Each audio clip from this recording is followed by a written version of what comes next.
अभी इसकी ये देखें, ये सॉलिड है, ये सॉलिड नहीं होना चाहिए, ठीक है। तो ये यूं करके थोड़ा सा गिरना चाहिए। तो 10 मिनट हो गए हैं, मैं चेक करती हूँ। जी ये देखिए मेरे पफ्स जो हैं वो फूल गए हैं। चलें जी, खोलते हैं अपने पफ्स को और निकालते हैं। माशाल्लाह देखिए कितने प्यारे गोल्डन ब्राउन से ये हो गए हैं। ये देखिए ये होलो हो गया, ठीक है। मैंने थोड़ा सा क्रिस्पी किया इसको, ये देखें, ठीक है। मैंने ओवर सॉफ्ट नहीं रखा क्योंकि मैंने फ्रेंच बनाने थे। ये देखें कितने प्यारे प्यारे से हो गए, गर्म है, ठंडे नहीं है। और ये लीजिए जी, ये देखिए कितने खूबसूरत लुक आ चुकी है। अभी थोड़े से गर्म है और ये देखिए इन्होंने कर लिया। अब इसको निकालती हूँ। थोड़े से क्रिस्पी हैं, ये सॉफ्ट नहीं है। अगर आपने सॉफ्ट रखने हैं तो आप अपनी मर्जी से इसको जल्दी निकाल सकते हैं, अदरवाइज ये ऐसे। आप माशाल्लाह से चेक कीजिए, मेरे फ्रेंच एक्लेयर्स परफेक्टली रेडी हैं। और ये देखिए ये क्रीम है इसकी, आप लोग चाहें तो ओवरफिल्ड कर लें। अस्सलाम वालेकुम एवरीवन जी, क्या हाल चाल है सबकी। उम्मीद करती हूँ सब ठीक होंगे। मैं हूँ आपकी अपनी होस्ट शेफ नाजिया और आप देख रहे हैं chef live with chef Nazia. तो जी मैं आई हूँ एक और न्यू एपिसोड के साथ। तो आज हम बनाने जा रहे हैं क्रीम पफ्स। मेरे पास ये इतनी डिमांड थी कि बे बेकरी के क्रीम पफ्स करा दें, बे बेकरी के क्रीम पफ्स करा दें। जी किसी बे बेकरी के क्रीम पफ्स नहीं है, ये किसी और बेकरी के क्रीम पफ्स नहीं है, या एक्लेयर्स नहीं है, फला बेकरी के एक्लेयर्स करा दें। जी ये मेरी अपनी क्या, ये ओरिजिनल फ्रेंच टर्म रेसिपी मैं लेकर आई हूँ और इस पर लाइव क्लास भी दे चुकी हूँ। ये ओरिजिनल टर्म है फ्रेंच की, जो कि मैं बनाने जा रही हूँ, ठीक है। अब इसमें टेक्निक्स हैं जो कि मैं पहले एक रात पहले भी बता चुकी, लेकिन इस वीडियो में बहुत ज्यादा डिटेल के साथ बताई गई है कि जो फ्रेंच टर्म होती है वो थोड़े से क्रिस्पी होते हैं, ठीक है। और जो ये बे बेकरियां और ये जितनी भी बेकरियां हैं, शेरे असरे शरी और अजीबो गरीब से नाम हैं जिनके, और इनके जो पफ्स हैं या एक्लेयर्स हैं वो सॉफ्ट होते हैं और उसमें कोई पेस्ट्री क्रीम या फिर क्रीमेक्स ऐड नहीं किया जाता। अब ये क्रीमेक्स क्या है, ये भी पेस्ट्री क्रीम की टर्म है, यानी पेस्ट्री क्रीम को ही फ्रेंच में बोला जाता है।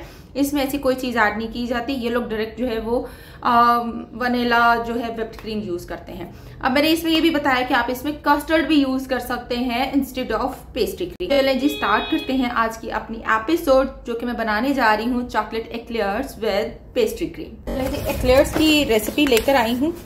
फ्रेंच एक्लेयर्स हैं ये, इसे क्रीम पफ भी कहा जाता है और इसको एक्लेयर्स भी कहा जाता है, इसे शू पेस्ट्री भी कहा जाता है। क्या कहा जाता है जी? शू पेस्ट्री भी कहा जाता है। तो बहुत सारे इसके वर्जन्स और बहुत सारे इसके नाम हैं। इसके अंदर बेशुमार फ्लेवर्स निकाले जा सकते हैं। फ्रेंच जो लोग हैं वो इस रेसिपी के साथ इतना काम करते हैं, इतनी गेम्स खेलते हैं, इसके अंदर बहुत वेरिएशंस देते हैं। कैरमल में चले जाते हैं, फ्रूट प्यूरीज ऐड करते हैं।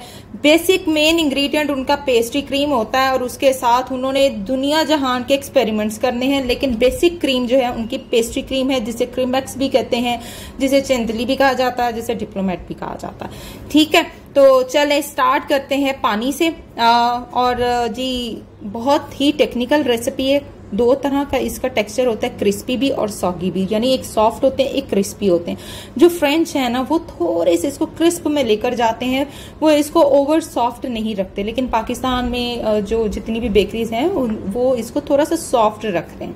तो सबसे पहले पानी लेंगे 175 ग्राम, नमक लेंगे 1 पिंच। मैंने लाइव इसकी क्लास दी है, वहां मैंने फुल रेसिपी बताई है, लेकिन यहाँ मैं हाफ दे रही हूँ। ऑयल, मक्खन और शॉर्टनिंग में से कोई एक चीज इस्तेमाल कर सकते हैं, तो मैं बटर इस्तेमाल करूंगी 100 ग्राम। आपकी मर्जी है आप तीनों में से क्या यूज करेंगे। चीनी 10 ग्राम है, मैदा 110 ग्राम है, वनीला पाउडर 1/8 टीस्पून है। अंडे जो है 3 से 4 अदद हैं, यानी 3 लार्ज और स्मॉल जो है वो 4 लेंगे।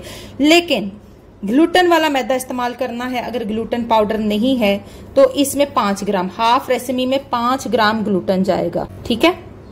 अगर आपका बहुत अच्छा मैदा है, जैसे आप सनराइज का या पूनम का यूज कर रहे हैं, तो फिर डालने की जरूरत नहीं है। अगर आप लोकल मैदा इस्तेमाल कर रहे हैं, आम दुकानों से उठा रहे हैं, फिर आप जरूर डाल लीजिए। इतनी रेसिपी में 5 ग्राम, डबल करेंगे तो 10 ग्राम हो जाएगा।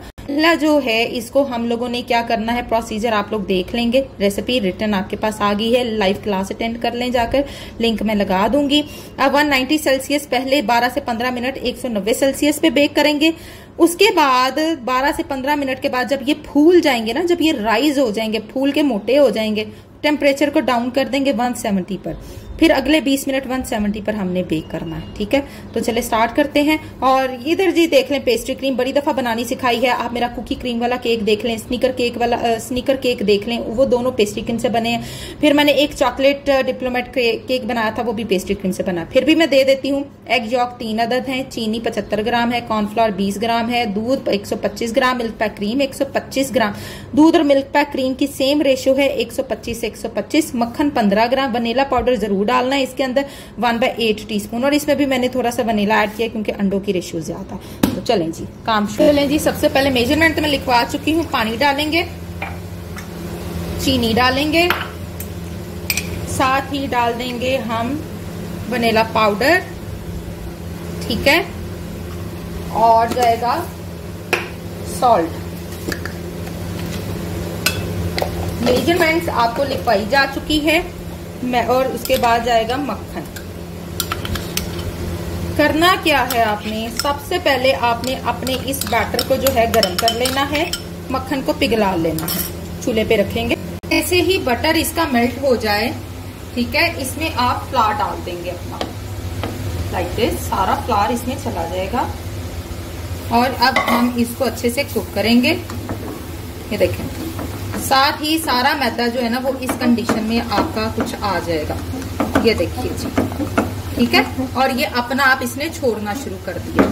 तो ये देखिए जी, ये मेन टिप है इसकी। और बस अब आपने इसको उतार लेना है। ठीक है, चलो जी, कोई ज्यादा कुक नहीं करना। जब ये मैदा अपना आप छोड़ना शुरू कर दे, सख्त हो जाए, तो आपने फौरी उतार देना है। अपने बैटर को मैं इसमें ट्रांसफर करूंगी। ये देखें, ये क्लीन हो गया। ठीक है, बैटर गरम है, इसको थोड़ा सा अब हम बीटर चलाएंगे इसके अंदर और इसको कूल डाउन करेंगे। आपने क्या करना, 1 मिनट तक बीटर चलाना है, इससे ज्यादा नहीं चलाना है। 1 मिनट भी नहीं करेंगे, तकरीबन 50 सेकंड। ठीक है, एक अंडा डालना है। अभी मैंने 3 अंडे तोड़े हैं, 1 अंडा डालेंगे लाइक दिस और चलाएंगे। अगला अंडा डालेंगे, नेक्स्ट। अच्छा जी, अब मैं आपको बताऊंगी कि किस कंडीशन में आपको पता चलेगा कि चौथा अंडा डालना है या नहीं। चौथा अंडा डलेगा, चाहे हमें आधा क्यों ना डालना पड़े। अभी इसकी ये देखें, ये सॉलिड है, ये सॉलिड नहीं होना चाहिए। ठीक है, तो ये यूं करके थोड़ा सा गिरना चाहिए। तो मैं कोशिश करूंगी कि चौथा अंडा आधा जो है वो डाल, ज्यादा ना डालूं। बीट कर लेंगे। अच्छा जी, यहाँ पर मैं थोड़ा सा हाफ एग यूज करूंगी और बीट करूंगी। अभी भी मैं चेक करती हूँ क्या कंसिस्टेंसी आई है, पहले से बेहतर हो गई है। ठीक है, पहले ज्यादा जो थी वो सख्त थी। ये देखें जी, पहले ज्यादा सख्त थी, अब ये देखें ये लेसदार। ठीक है, ये कंसिस्टेंसी इसकी होनी चाहिए। तो आधा अंडा जो है वो मेरा, यानी 3.5 अंडे मैंने इसमें डाले हैं और फिर जाकर जो है वो ये कंसिस्टेंसी इसकी बनी है। ये देखें, अगर ज्यादा रनी हो जाता है ना तो आपके क्रीम पफ्स जो हैं वो फैल जाएंगे, वो ऊपर आने की बजाय वो फैलेंगे। ठीक है जी, तो यहाँ हम इसको डन करते हैं जी।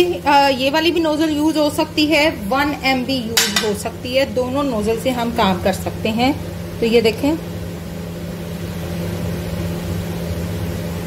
ठीक है, इस तरीके से आपने अपनी फिंगर्स निकालते हुए चले जाना है। कोई बेकिंग पाउडर, बेकिंग सोडा इसमें नहीं जाता, खास ध्यान। ये देखें, कोई फैल रही है, ये कंसिस्टेंसी होती है। ये चीज आप लोगों ने जहन में रखनी है। ठीक है, ये सिर्फ प्रैक्टिकल से चीजें आती हैं। अब जो थोड़ा सा बैटर बचा है वो मैं राउंड वाले बनाना बता देती हूँ। जो पफ हो रही है, बेकरी वाले बेकरी हो रही है, वो बेकरी भी करा देने हैं। तब 13 फिंगर से निकाली है। अब बाकी जो है हम अपने राउंड वाले निकाल लेते हैं। अब ये वाले बना लेते हैं ऐसे। जो रोला पिया हुआ है बेकरी दे क्रीम पफ, कॉस्ट खुद ही निकालिएगा और मुझे बताइएगा क्या कॉस्ट आती है आप लोगों की। आप बेकरी वाले जो है ना वो कुछ वो ऑयल डाल रहे हैं, ठीक है, या वो शॉर्टनिंग डाल रहे हैं। ऑयल शॉर्टनिंग दोनों का सेम प्राइस निकलती है। लीजिए, अब हम इसे बेक होने भेजेंगे। बेक करने लगी हूँ। मेरा डेक ओवन है 190 सेल्सियस पे। पहले मैं 12 से 15 मिनट बेक करूंगी। जब ये फूल जाएंगे फिर इसका टेम्परेचर डाउन कर दूंगी। लाइव देखना है, लाइव में सब डिस्कस हुआ है। बिस्मिल्लाह। चले जी, 10 मिनट के बाद मैं दिखाती हूँ। 10 मिनट हो गए हैं, मैं चेक करती हूँ। ये जी ये देखिए मेरे पफ्स जो हैं वो फूल गए हैं। अब टेम्परेचर हो जाएगा जी डाउन, और इन पफ्स को हम लोगों ने करना है कुक, अंदर से भी और बाहर से भी। देखिए कितने प्यारे हो गए हैं। ठीक है, अब मैंने टेम्परेचर जो है ना वो डाउन कर दिया है। मैं ले आई हूँ इसको 165 टू 170 के राउंड अबाउट, और अब मैं इसको बेक करूंगी। चलें जी, खोलते हैं अपने पफ्स को और निकालते हैं। माशाल्लाह देखिए कितने प्यारे गोल्डन ब्राउन से ये हो गए हैं। ये देखिए ये होलो हो गया। ठीक है, मैंने थोड़ा सा क्रिस्पी किया इसको। ये देखें, ये देखें।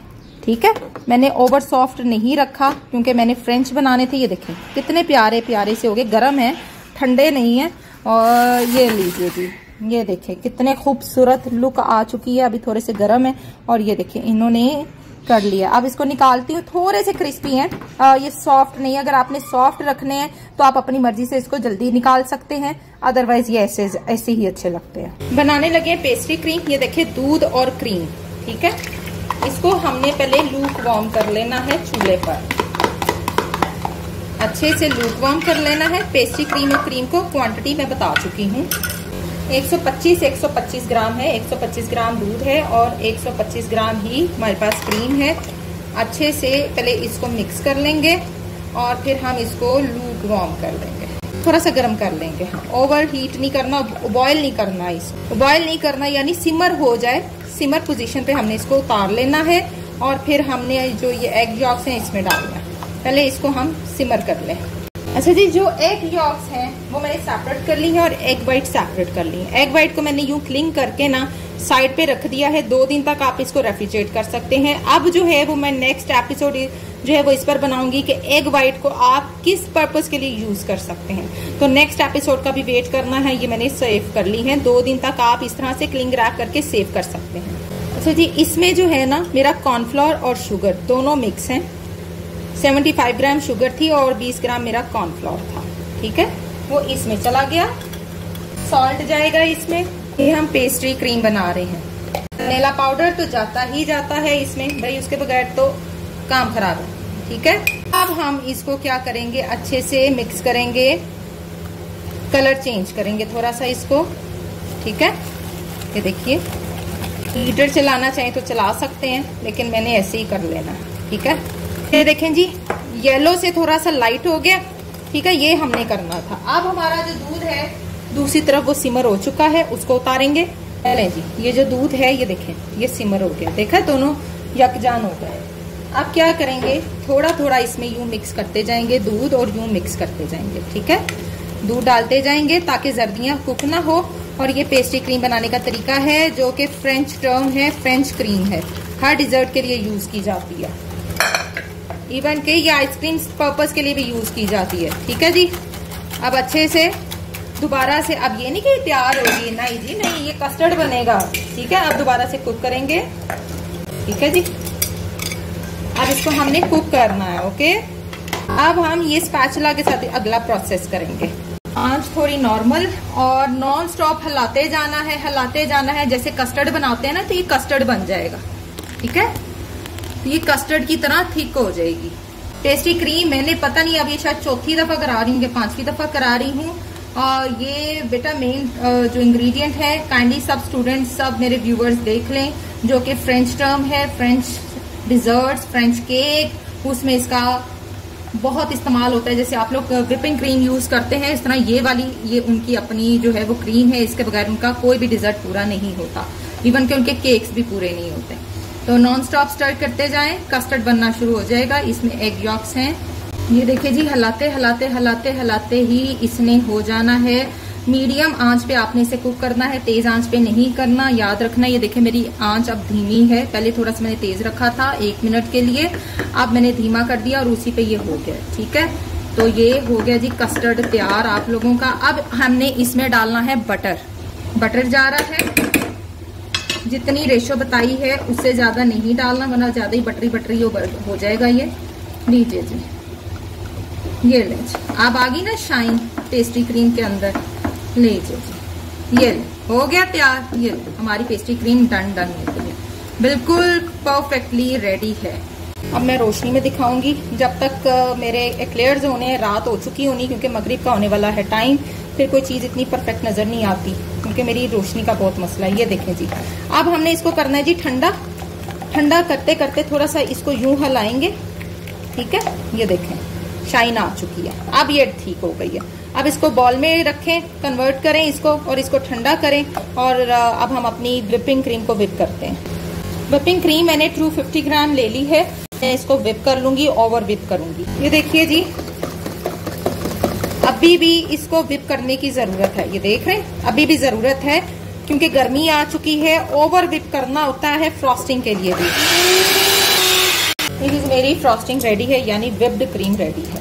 पेस्ट्री क्रीम कुछ यूं ठंडी होने के बाद वो यूं हो जाएगी। ये देखिए, ये पेस्ट्री क्रीम ठंडी हो गई। अब बहुत सारे लोग कहते हैं जी पेस्ट्री क्रीम जो है बच जाए तो उसको क्या करें, उसकी फ्रॉस्टिंग बना के रख लें। आपके पास जितनी पेस्ट्री क्रीम बच गई है ना, सपोज 50 ग्राम बच गई है, 50 ग्राम लिक्विड आपने व्हिपिंग क्रीम लेनी है, उसको व्हिप करके ये 50 ग्राम क्रीम उसके अंदर डाल के आपने फ्रॉस्टिंग बनाकर रख देनी है।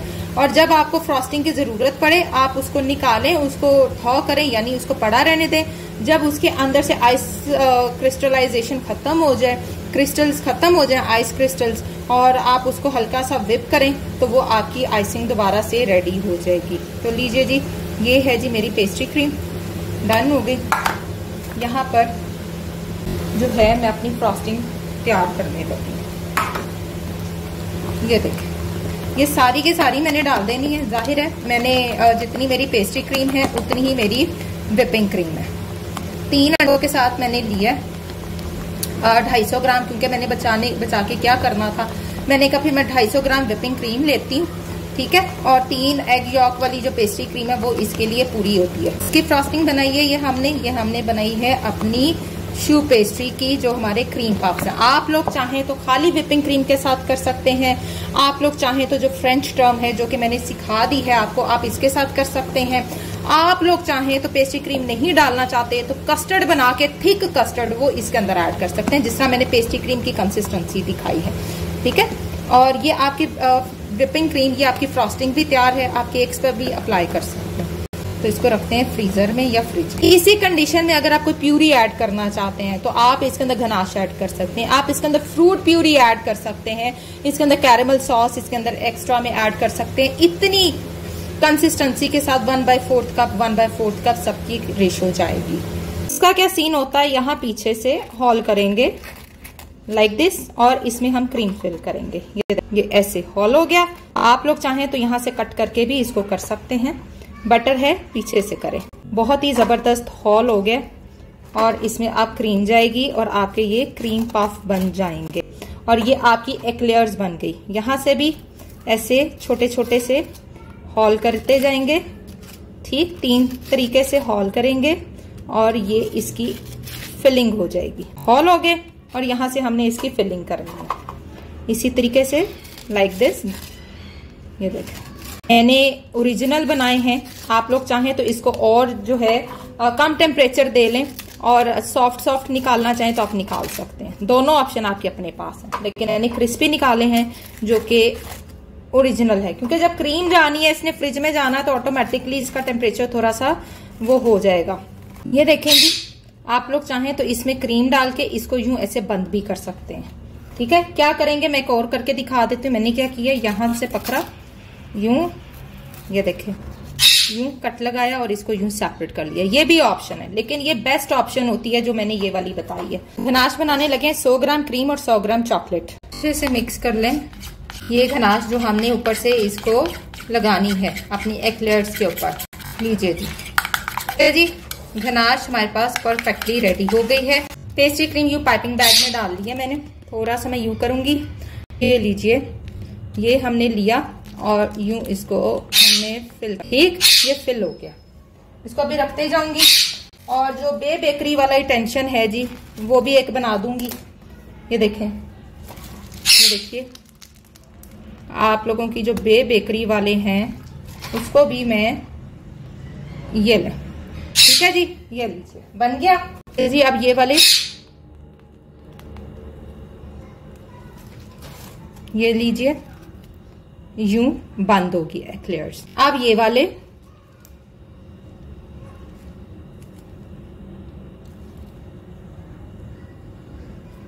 ठीक है, ये डन हो गया। ये देखिए, इसको यूं हमने कर लिया। कोशिश करें जैसे भी आपको आसान लगे आप अपने एक्लेयर्स को बनाएं। ये आसान लगता है तो ये कर लें, ये लें, जो भी आपको आसान लगता है आप अपने फिंगर्स एक्लेयर्स बना सकते हैं। करेंगे इनको सी, ये ले, ठीक हो गया। यहां पर रखेंगे, अभी गर्म है ना गनाश, अभी सेट हो जाएगी तो बहुत अच्छी लगेगी। ये देखें, ये देखें कितने अच्छे लग रहे हैं, कोई मसले मसाइल, जबरदस्त जी एक्लेयर की रेसिपी। लीजिए जी, आज आप लोगों के साथ मैंने प्रोफेशनल जो एक्लेयर्स हैं वो शेयर कर दिए हैं और जो बेकरी वाले पफ्स हैं वो भी शेयर कर दिए हैं। आई होप कि कोई अब जो है आप लोगों की वो रह ना जाए जी कि ये चीज समझ नहीं आई तो वो चीज समझ नहीं आई, वरना मैं हाजिर हूं, आप मुझसे पूछ सकते हैं। अब इसी तरह मैं डन करके आपको सारे लीजिए जी, खूबसूरत माशाल्लाह से चेक कीजिए, मेरे फ्रेंच एक्लेयर्स परफेक्टली रेडी हैं। और ये देखिए, ये क्रीम है इसकी, आप लोग चाहें तो ओवरफिल्ड कर लें। अब ये जो फ्रेंच एक्लेयर है, जो ओरिजिनल रेसिपी है, ये कम से कम भी आपका 250 ईच जाएगा, ठीक है, इस साइज में। और इस तरह से ऊपर मैंने मिल्क गनाश के साथ फ्रॉस्टिंग की है, इसके साथ इसका फ्लेवर बहुत उठ के आता है। अगर आप पेस्ट्री क्रीम नहीं डाल रहे हैं, अगर आपको बेकरी चाहिए तो बेकरी वाले जो हैं वो ये हैं जी विपिंग क्रीम के साथ। आप मुझे अब उनका रेट का तो नहीं पता, एटलीस्ट आप लोग जो है 100 ईच दे सकते हैं इस तरह से व्हिप्ड क्रीम के साथ, ठीक है। अगर आप लोग चाहें तो क्या करेंगे, कस्टर्ड डाल सकते हैं, वनीला कस्टर्ड बना लें। एक ये तरीकाकार है पीछे से फिल करने का, वनीला कस्टर्ड बना लें, थिक कर लें और उसको आप विपिंग क्रीम में ऐड कर दें तो जी आपके वो भी बन जाएंगे। 150 ईच आप दे सकते हैं।